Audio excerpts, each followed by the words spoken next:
Sakura বা cherry blossom প্রকৃতির ক্যানভাসে আঁকা এক টুকরো গোলাপি স্বপ্ন। এটি কেবল একটি ফুল নয়, বরং একটি নবজন্ম, বিশুদ্ধতা এবং জীবনের অমোঘ সত্যের এক জীবন্ত প্রতিচ্ছবি।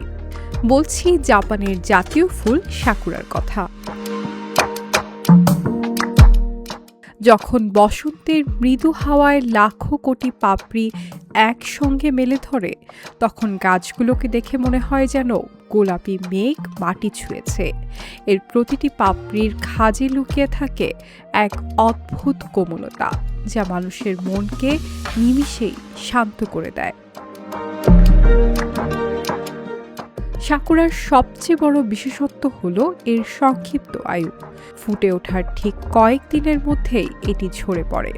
জাপানের দর্শনে এটিকে বলা হয় মোনো নো অ্যাওয়ার, অর্থাৎ কোনো জিনিসের নশ্বরতার মাঝে লুকিয়ে থাকা গভীর সৌন্দর্যকে উপলব্ধি করা।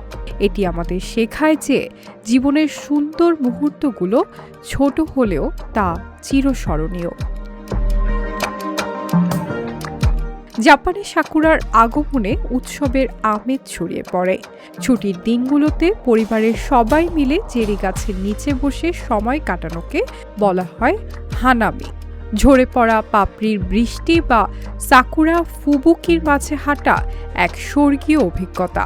প্রকৃতির এই সৌন্দর্যের জন্যই হয়তো জাপান বিশ্বের কাছে সৌন্দর্যের প্রতীক।